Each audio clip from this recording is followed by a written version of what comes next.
Valentine day की रात हुई छोटे ठाकुर की हत्या के रात से पर्दा सोमवार को उठ गया। छोटे ठाकुर खुद आरोपी को अपने साथ कमरे पर लेकर आया था। लाइट बंद कर उसके साथ चाकू की नोक पर गलत काम करना चाहता था। इसी दौरान संघर्ष हुआ और आरोपी ने चाकू छीनकर छोटे ठाकुर को ही मौत के घाट उतार दिया। अपने पाप का प्रायश्चित करने के लिए आरोपी हरिद्वार गया और फिर गंगा स्नान भी किया। 7 दिन बाद पुलिस ने खुलासा तो किया, लेकिन कई सवालों के जवाब ना होने के कारण पूरी कहानी पर संदेह बना हुआ है। जी हां, कंट्रोल रूम पर वारदात का खुलासा करते हुए एसपी अमरिंदर सिंह ने बताया कि हत्या बहादुरगंज निवासी आयुष नागर उम्र 24 वर्ष ने की है। आयुष नागर को छोटे ठाकुर से 18,000 लेने थे। यही पैसे देने के लिए वैलेंटाइन डे की रात को छोटे ठाकुर ने आयुष को बुलाया था। यह दोनों गुरुद्वारे पर मिले और फिर अभिषेक नगर स्थित मकान पर पहुंचे। आयुष ने दरवाजा खोला और दोनों अंदर गए। यहाँ पर छोटे ठाकुर ने अपने कपड़े उतारे और चाकू की नोक पर आयुष के कपड़े उतार दिए। कमरे की लाइट बंद कर जैसे ही गलत काम करने का दबाव बनाया, आयुष और छोटे ठाकुर के बीच संघर्ष हुआ। आयुष ने छोटे ठाकुर के हाथ से चाकू छीन लिया। इस दौरान आयुष को भी चोट आई। चाकू छीनकर आयुष ने एकाएक छोटे ठाकुर पर 16 वार कर दी। घटना को अंजाम देने के बाद वही रखी बाल्टी में आयुष ने अपने हाथ धोए और छोटे ठाकुर का मोबाइल तथा अपने कपड़ों को थैली में भरकर घर आ गया। एक रात घर पर रुका और सुबह हरिद्वार निकल गया। हरिद्वार जाकर उसने गंगा स्नान किया। जब वह वापस लौट रहा था तो पुलिस ने उसे मंदसौर से गिरफ्तार कर लिया। मामले के खुलासे के बाद छोटे ठाकुर पैसों का हिसाब रखने वाले लोगों की अब बल्ले बल्ले हो गई है। लेकिन अब भी कई सवाल ऐसे हैं जो संदेह जता रहे हैं इस हत्या के खुलासे में। पहला, सोने की चेन अंगूठी का पता नहीं। जी हां, छोटे ठाकुर की हत्या के बाद से उसके सोने की चेन और अंगूठी गायब थी। पुलिस पहले हत्या का कारण लूट भी तलाश रही थी, लेकिन आरोपी की गिरफ्तारी के बाद भी चेन और अंगूठी का कुछ पता नहीं चला। पुलिस ने यह जरूर बताया है कि छोटे ठाकुर को किसी सुनार से 5 लाख रुपए देना थे। शायद उसी के पास उसने चेन और अंगूठी को बेचा था। यदि छोटे ठाकुर ने चेन अंगूठी को बेच दिया था तो उसके परिवार क्या उसके खास दोस्तों को इसकी जानकारी क्यों नहीं थी?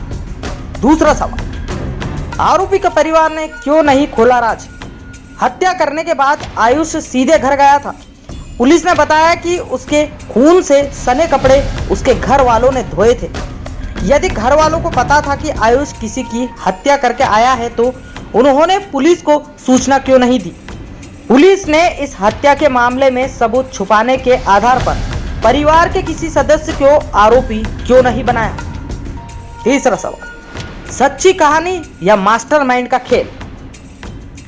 पुलिस ने जो कहानी बताई है क्या सच्ची है? क्या कोई मास्टरमाइंड पूरा खेल कर गया?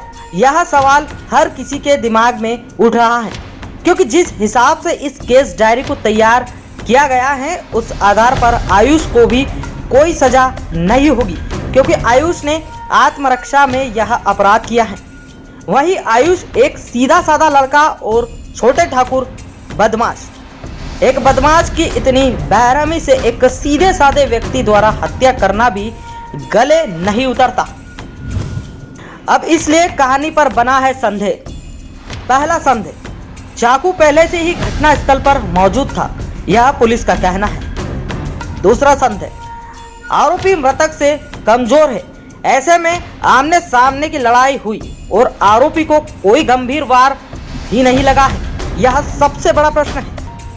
तीसरा संदेह, मेडिकल रिपोर्ट में बताया गया है कि उक्त रात गलत काम हुआ था, जबकि पुलिस बता रही है कि कोई गलत काम होने वाला था, इसी दौरान संघर्ष हुआ। चौथा संदेह, आयुष जिस गाड़ी से अभिषेक नगर आया था, सीसीटीवी फुटेज में वह गाड़ी जब वापस आ रही है तो उसके साथ एक युवक और बैठा है तथा एक गाड़ी अन्य साथ में चल रही है। ऐसे में पूरे हत्याकांड में केवल एक आरोपी का होना भी संदेह पैदा करता है। पांचवा संदेह, यह भी स्पष्ट नहीं हो पाया कि सलमान लाला को कैसे पता था कि शव अंदर है, जबकि दरवाजे पर बाहर से ताले लगे हुए थे। छठा संदेह, पुलिस का कहना था कि आयुष ने कपड़े और चाबी रास्ते में फेंक दिए थे। वहीं एक बार यह भी कहा कि उसने खून में सने कपड़े उसके घर वालों ने धोए थे। यदि घर वालों को पता था कि आयुष हत्या करके आया है तो उन्होंने पुलिस को सूचना क्यों नहीं दी। सातवां संदेह, पुलिस ने यह बताया है कि छोटे ठाकुर दबाव बनाकर पहली बार आयुष के साथ संबंध बना रहा था। वहीं पुलिस का यह भी कहना था कि छोटे ठाकुर के मोबाइल में आरोपी के आपत्तिजनक फोटो थे, जिसके कारण आरोपी घटना के बाद मृतक का मोबाइल ले गया था। पहली बार ही संबंध बना रहे थे तो फिर आपत्तिजनक फोटो कहां से और कैसे आए।